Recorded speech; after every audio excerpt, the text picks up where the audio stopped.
बच्चों कक्षा 9 विषय गणित और प्रश्नावली अपनी चौथी शुरू कर रखी है। 4.1 के क्वेश्चन हल कर चुकी हैं। देखो 4.2 के क्वेश्चन हल करते हैं। 4.2 का पहला क्वेश्चन क्या दे रखा है कि निम्न विकल्पों में से कौन सा विकल्प सत्य है और क्यों। आपको क्या दे रखा है y equal to 3x plus 5। आपको दे रखा है y equal to 3x plus 5।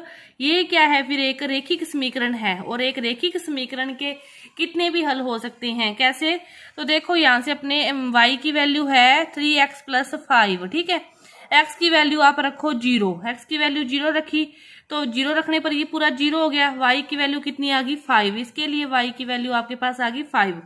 फिर आप रखो x की वैल्यू 1 रखोगे तो 3 1 जा 3 और 5 8। x की वैल्यू 1 रखोगे तो y की वैल्यू 8। फिर x की वैल्यू 2 रखोगे तो 3 दूनी 6 5 11 कि x की वैल्यू 2 के लिए y की वैल्यू 11। इस प्रकार इसके अपरिमित रूप से अनेक हल हो सकते हैं। इसने पूछा है कि निम्न में से कौन सा विकल्प सत्य है और क्यों। कि इसमें से क्या सत्य तो ये है कि अपरिमित रूप से इसके अनेक हल हो सकते हैं। और क्यों सत्य है क्योंकि ये एक क्या है रेखिक समीकरण है। रेखिक समीकरण के अपने हल निकाल के आगे वाले क्वेश्चनों में अपने ग्राफ भी बनाएंगे तो इसके बहुत सारे हल हो सकते हैं। इसलिए हो सकते हैं क्योंकि यह एक रेखिक समीकरण दे रखी है, रेखिक समीकरण है, इसीलिए इसके अपरिमित रूप से अनेक हल हो सकते हैं और आप 3-4 निकाल के दिखा सकते हो। इसके बाद देखो दूसरा क्वेश्चन क्या दे रखा है कि निम्न समीकरण में से प्रत्येक समीकरण के आपको कोई भी 4 हल लिखने हैं। तो पहले समीकरण दे रखी है 2x plus Y equal to 7। आप y की वैल्यू क्या आएगी 7 प्लस के 2x हैं, दूसरी साइड जाएंगे तो किस में जाएंगे माइनस में। क्या होगे माइनस के 2x। अब x की वैल्यू रखते जाओ, x की वैल्यू रखें 0 रखेंगे तो y इक्वल टू 7 माइनस 2 गुना 0। तो y इक्वल टू क्या आ गया 7। x की वैल्यू 0 के लिए y की वैल्यू आ गया 7। फिर x की वैल्यू रखें 1 रखें तो y इक्वल टू 7 2 गुना 1। अब x की जगह 1 आ गया तो y इक्वल टू 7 माइनस 2 तो कितना आ गया 5। 1 के लिए कितना आ गया 5। फिर रखो 2 रखेंगे तो y इक्वल टू 7 माइनस 2 गुना 2। 7 माइनस 4 कितना आ गया 3। 2 के लिए कितना आ गया 3।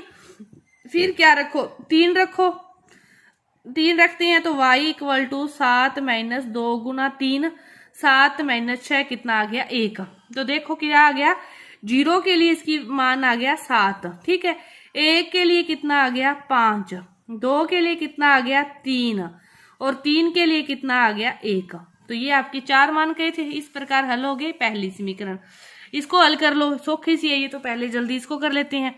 x की वैल्यू 0 रखोगे, x की वैल्यू 0 चाहे y की वैल्यू रख के हल करते जाओ, y की वैल्यू रख के हल करते चलते हैं अपने। y की वैल्यू 0 रखी तो 4 को 0 से गुना किया 0 तो x की वैल्यू भी 0। ठीक है, फिर y की वैल्यू 1 रखी तो 4 को 1 से गुना करेंगे तो कितना आ जाएगा 4। y की वैल्यू 2 रखी तो 4 दूनी 8, x की वैल्यू 8।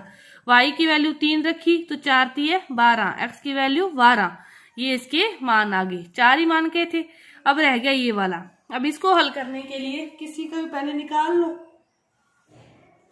देखो y की मान निकालते हैं तो 9 माइनस प्लस के पाई x है, दूसरी साइड जाएंगे माइनस के पाई x होगी। ठीक है, अब x की वैल्यू 0 रखते हैं, 0 रखी तो ये पूरा 0 तो y की वैल्यू कितनी आ गई 9। अब x की वैल्यू 1 रखते हैं, 1 रखी तो पाई को 1 से गुना किया पाई रहेगा तो y की वैल्यू क्या आ जाएगी 9 माइनस पाई। x की वैल्यू 2 रखी तो y की वैल्यू क्या आ जाएगी 2 पाई हो जाएगा। फिर 2 को पाई से गुना करोगे तो 9 माइनस 2 पाई। x की वैल्यू 3 रखी तो y इक्वल टू 9 माइनस 3 पाई। इस प्रकार ये 4 हल गए थे तो आप आगे कितने भी निकाल सकते हो इस प्रकार हल करते हुए। ये था आपका दूसरा क्वेश्चन। इसके बाद देखो तीसरा क्वेश्चन क्या दे रखा है कि ये आपको समीकरण दे रखी है और नीचे से ऑप्शन दे रखे हैं और आपको बताना है कि कौन से इसके हल हैं और कौन से नहीं। तो कैसे बताएंगे देखो पहली समीकरण अपने पास समीकरण लिख लो कि x minus 2y equal to 4। ये अपनी क्या है समीकरण है। ठीक है, पहला ऑप्शन लिया, पहला वैल्यू x की दूसरी y की तो x की वैल्यू क्या है 0, y की वैल्यू क्या है 2। x की जगह रख दिया 0 माइनस 2 गुना 2 इक्वल टू 4। तो ये क्या आ गया -4 इक्वल टू 4। ये दोनों क्या इक्वल है क्या, ये दोनों इक्वल नहीं है, तो पहला इसका हल नहीं हुआ। फिर दूसरा ले लो, क्या ले लिया 2,0 कि x की वैल्यू तो क्या है 2। तो देखो x की वैल्यू कितनी है 20 है ना, तो x की वैल्यू क्या है 2, y की वैल्यू क्या है 0। अब इस समीकरण में मान रखना है कि x minus 2y equal to 4। x की जगह 2 रखा है, इसकी जगह 0 रखा है 4, तो 2 बराबर 4 होते हैं क्या, नहीं होते, तो ये भी इस समीकरण का हल नहीं है। अब देखो 4 0 ले लिया, x की वैल्यू क्या है 4, y की वैल्यू क्या है 0। अब इस समीकरण में फिर से मान रखें कि x minus 2y equal to 4, x की जगह 4 रखा, 2 गुना 0 इक्वल टू 4, मतलब 4 इक्वल टू 4, तो ये इक्वल आ रहा है LHS RH, तो ये इस समीकरण का हल है। इसी तरह इनको हल करके देख लोगे दोनों को, जैसे 1 और 1 रखा तो आपके पास समीकरण क्या है x minus 2y equal to 4, x की जगह भी क्या रखना है 1 और y की जगह भी 1, 2 में से 1 गए -1 इक्वल टू 4, तो यह भी इस समीकरण का हल नहीं है।